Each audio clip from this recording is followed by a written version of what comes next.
That's the one. Drive it up. Good. Good. That's good. Drive it up. Let's go. Let's keep. They're using steroids and all the, possible side effects and coming off and all that stuff. I don't really have any of that. So I just went cold turkey. And after about 2 years... Black screen, sound of labored breathing, desperate, violent coughing, the sound of someone running, a door opening, then silence, only water dripping. A raspy British voice breaks the silence saying it was 3 in the morning, that he woke up breathless, ran to the bathroom and started coughing up blood, a lot of blood. The screen slowly illuminates in a recreated scene, a dark bathroom, a sink, trembling hands gripping the edge of white porcelain stained with dark red. The camera slowly rises until it finds the reflection of a man in the mirror, massive but broken. Are you enjoying this story, Dorian Yates? Then help the channel with your subscription. Look, 94.8% of the people who watch these videos are still not subscribed to the channel. If you are part of that group, take the chance and subscribe now. It's free. And that way, you'll keep receiving amazing stories from TV shows we still miss. Oh, and don't forget, at the end of the video, you'll find more stories like this one. Birmingham, England, September 1997. 6 weeks before the most important competition of his life, Dorian Yates, 6-time world bodybuilding champion, was kneeling on the cold floor of his bathroom staring at his own blood. He was 35 years old, and he was dying.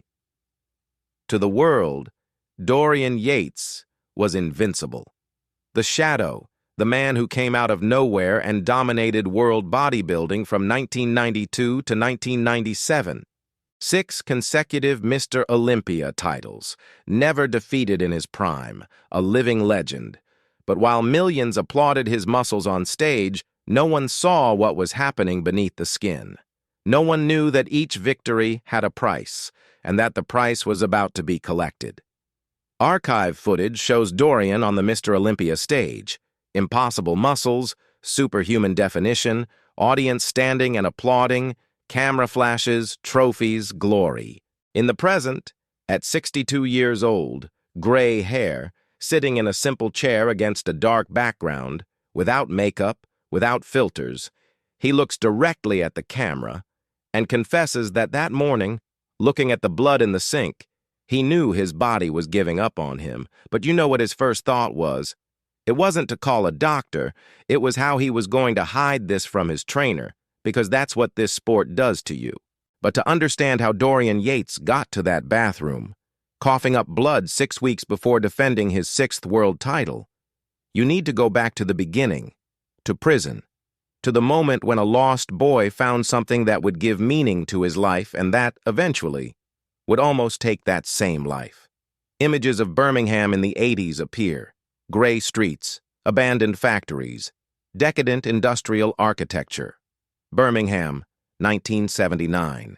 Dorian Yates was 17 years old when he was arrested for vandalism and petty crimes, 6 months in a juvenile detention center. His father had died 4 years earlier, his mother struggled to survive, and Dorian was lost, angry, with no future. But it was there, behind bars, that he found something, an improvised gym with rusty bars and rudimentary weights. He recounts that the first time he lifted a barbell, he felt control. For the first time in his life, he had power over something, over himself, and that addicted him. When he got out of prison in 1983, Dorian had a clear objective: transform his body. In 2 years, he won Mr. Birmingham. In 4 years, he was British heavyweight champion. But there was a problem. No matter how much he trained, no matter how much he ate, he was hitting a limit, the natural limit of the human body. And in professional bodybuilding, being natural is not an option, it's a guaranteed defeat. The screen darkens, sound of a needle being prepared, the noise of air leaving the syringe. 1985. Dorian Yates, at 23 years old, took his first injection of anabolic steroids. Testosterone, 250 milligrams. A friend from the gym told him it was safe, that all the professionals used it, that it was impossible to compete without it. And he was right. Dorian admits he wasn't naive, that he knew there were risks. But when you're in your early 20s and your body responds like magic, you believe you're different, that you'll be the exception. But no one is the exception, and the body always collects. Always. Images begin to appear on screen, bottles of testosterone, ampules, syringes, pills. The camera passes by each one slowly. In 1992, when Dorian Yates shocked the world by winning his first Mr.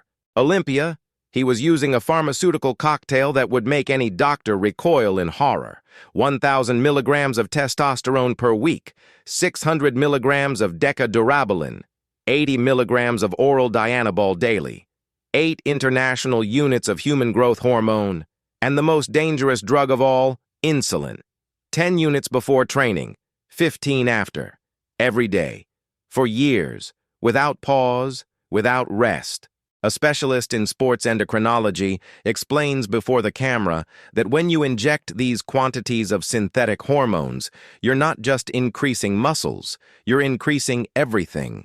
The heart grows, the liver swells, the intestines expand, and eventually, these organs begin to fail. It's not a question of if, it's a question of when. Dorian knew this. Unlike most bodybuilders of the 90s, he did regular blood tests. He monitored his liver enzymes, kidney function, blood pressure, and watched the numbers climb year after year. But stopping was never an option. Because in elite bodybuilding, you don't just compete against other athletes, you compete against your own mortality. Images of Dorian training at Temple Gym appear, alone, in the darkness, lifting impossible weights. Faces contorted in pain, veins bulging like ropes under bronzed skin, sweat mixed with something that might be blood. Dorian trained in a way that terrified even the most experienced professionals. His method was called blood and guts, high intensity, 1 set per exercise, but each set taken to absolute muscular failure and beyond. There was vomiting, there were fainting spells, and yes, there was blood. His former training partner confesses before the camera that he was afraid to train with Dorian, not because he was aggressive, but because it was like watching someone voluntarily destroying themselves. It was like watching a car accident in slow motion. You knew it was going to end badly, but you couldn't look away. And it did end badly. Very badly. The first crack appeared in 1994. The screen shows a dramatic recreation, Dorian at Temple Gym, doing heavy barbell curls. He pulls and freezes. His face changes. He looks down at his arm. Something is wrong. Dorian recounts that he heard the snap, like a rope breaking inside his arm, looked down and saw his bicep hanging, disconnected, completely torn from the tendon. Complete rupture of the right bicep. 3 weeks before the 1994 Mr. Olympia. Any rational person would have quit, would have sought a hospital, would have canceled the competition and started immediate rehabilitation. But Dorian wasn't rational. He was obsessed. He wrapped a band around his arm, took painkillers in massive doses, and went back to training other muscle groups the next day. He hid the injury, masked it with strategic posing angles, covered the deformity with thick tanning, stepped on stage 3 weeks later, and won. No one ever knew, not the judges, not the competitors, not the audience that stood applauding. A sports medicine specialist explains before the camera that injuries are not accidents in elite bodybuilding. They're inevitabilities. Because when you force tendons and ligaments to support loads that no human being was designed to support, while pumping hormones that make muscles grow 3 times faster than connective tissues can strengthen, you're not building a body, you're building a time bomb. And Dorian Yates was the most powerful bomb in the sport. But that injury was just the beginning. The body was starting to send signals that Dorian ignored with suicidal determination.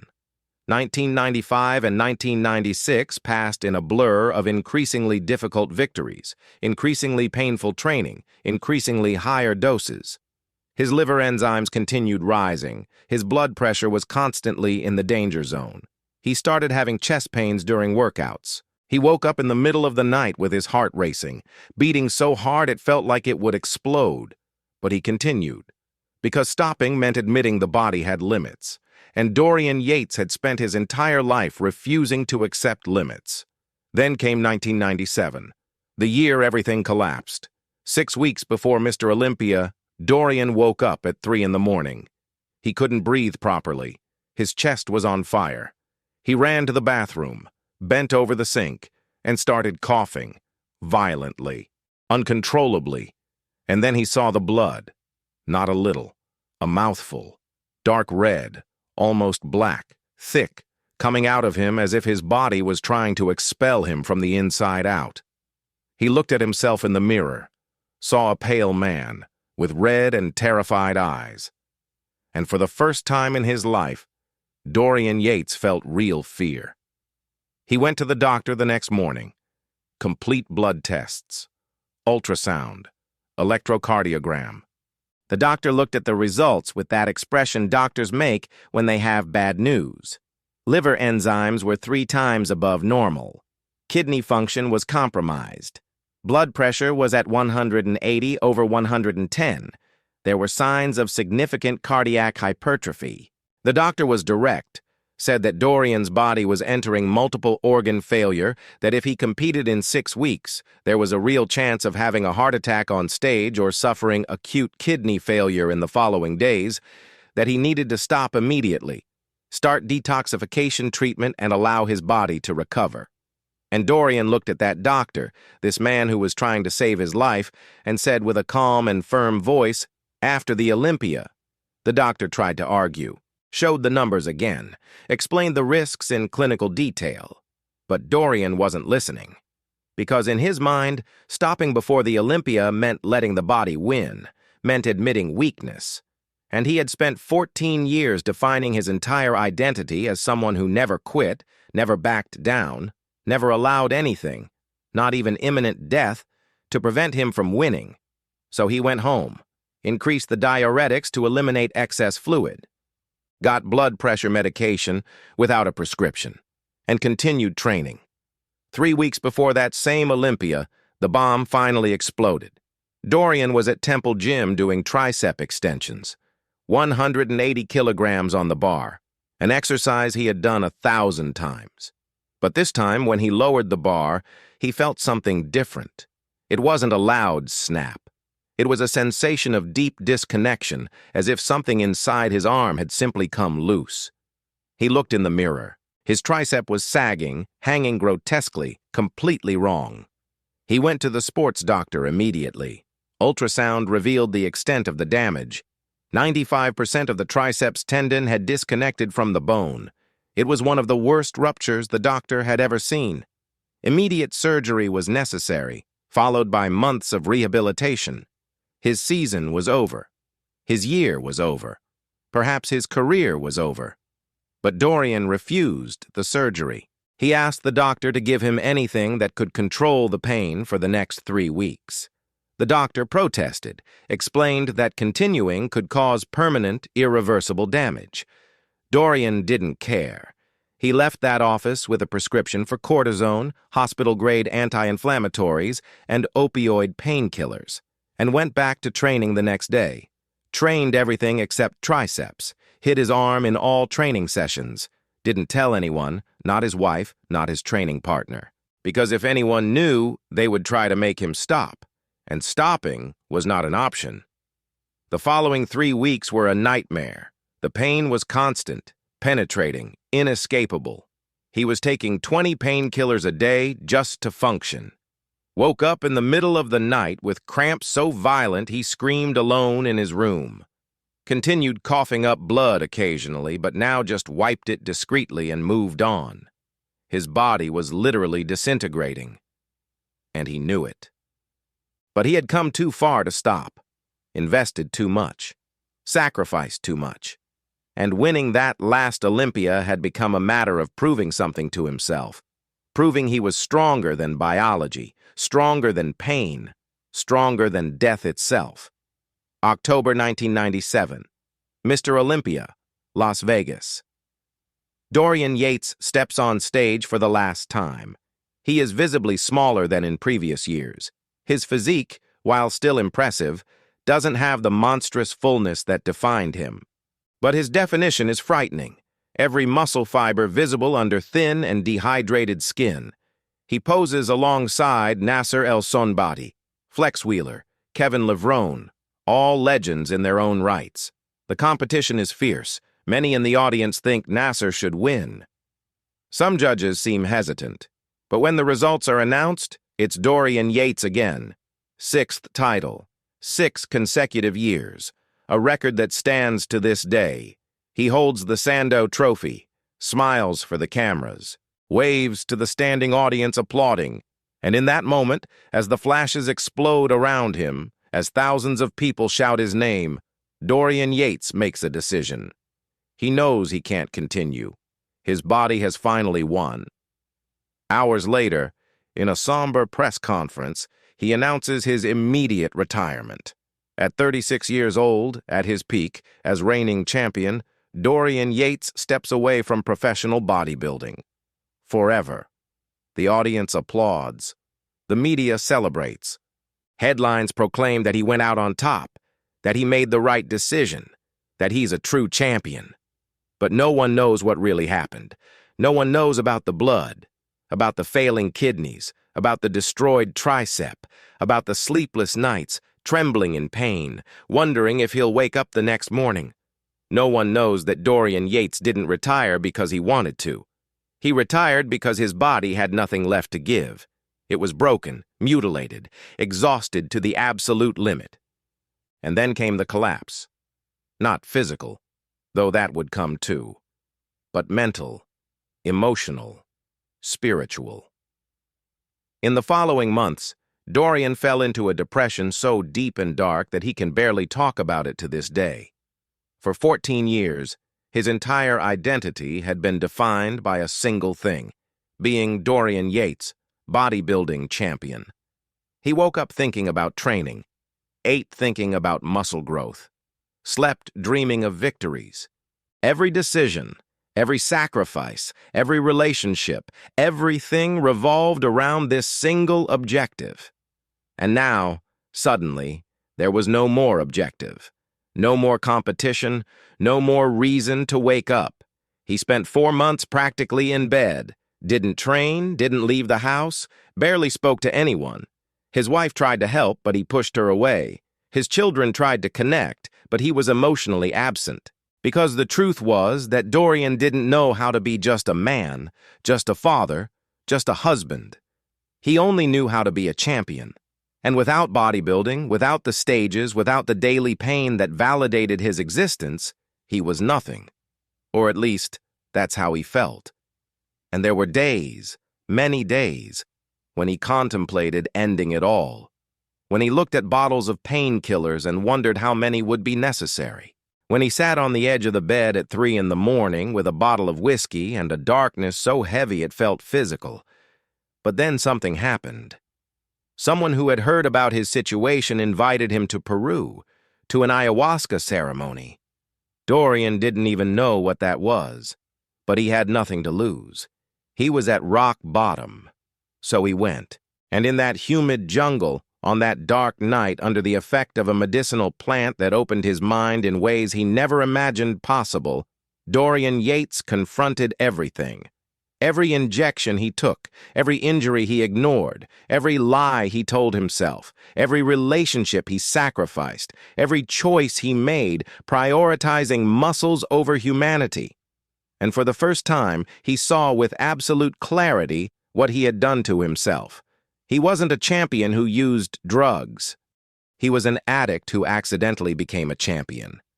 His obsession with winning wasn't willpower, it was pathology. And it almost killed him. This realization, brutal and devastating as it was also liberating.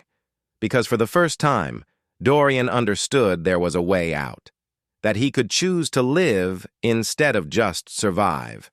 That his value wasn't in his muscles or his trophies, but in his capacity to be human, to love, to connect, to exist beyond pain.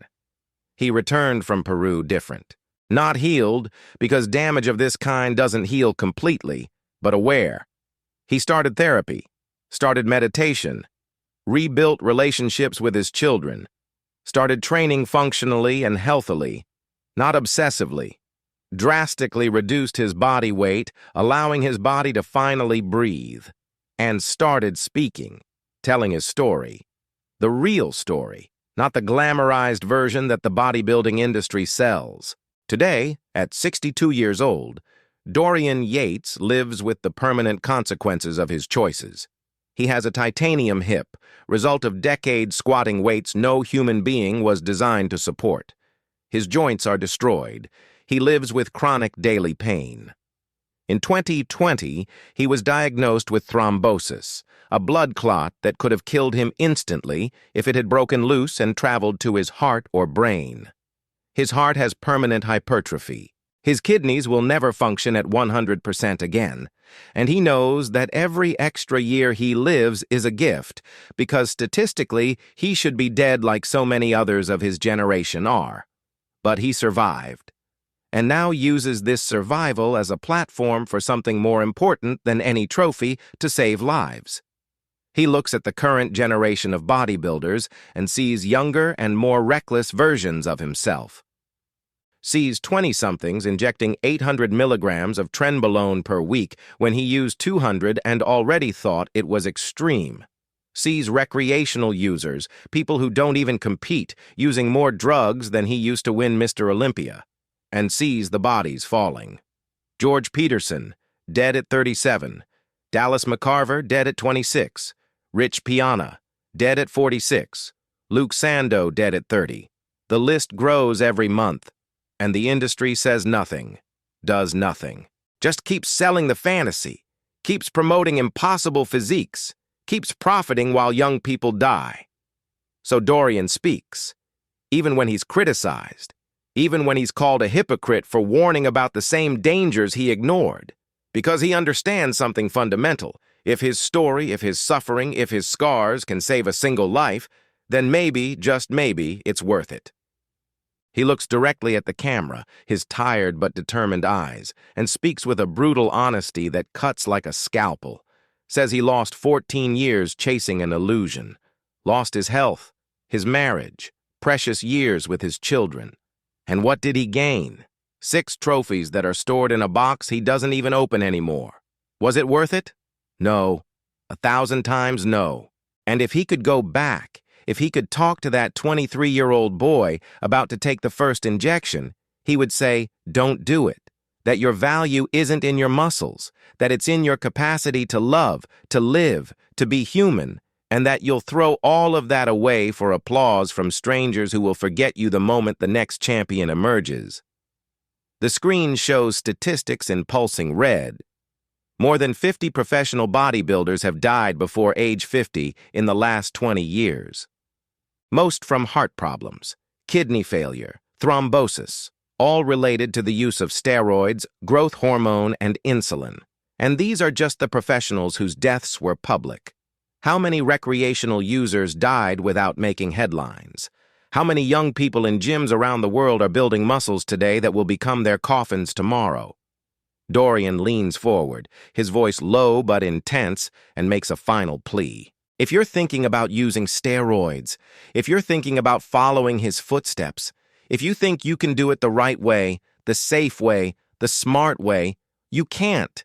There is no safe way to abuse your body. There is no safe dose when you're forcing your system beyond what it was designed to support. And no, you're not different. You're not special. You won't be the exception. He thought he was, and almost died to prove he was wrong. If you've already started, stop now. Seek medical help. Be honest about what you're using. Get tested. Monitor. And if the numbers are bad, have the courage he didn't have. Stop before it's too late. And if you're at rock bottom like he was, if you're broken, lost, not knowing who you are without the muscles, know there is a way out. There is therapy. There is help. There is life after bodybuilding. But only if you choose to live. His final words echo as the screen begins to darken. Choose to live. Choose health. Choose life. Because muscles go away. Trophies rust. Applause ceases. But life is all you have. And when you trade your life for muscles, when you finally realize what you've lost, it will be too late. So choose now, before your body starts screaming, before you cough up blood alone in a bathroom, before you become another name on the list of bodybuilders who died young. Choose to live. Please, choose to live. Are you enjoying this story? Dorian Yates? Then help the channel with your subscription. Look, 94.8% of the people who watch these videos are still not subscribed to the channel. If you are part of that group, take the chance and subscribe now. It's free. And that way, you'll keep receiving amazing stories from TV shows we still miss. Oh, and don't forget, at the end of the video, you'll find more stories like this one. The screen goes to complete black. Heavy silence. Then white text slowly appears. Dorian Yates survived. More than 50 professional bodybuilders in the last 20 years did not survive. Don't be the next one. Seek help. If you use steroids, consult a doctor immediately. If you know someone who uses, share this story. Your life is worth more than any trophy, more than any physique, more than any amount of likes on social media. Choose to live.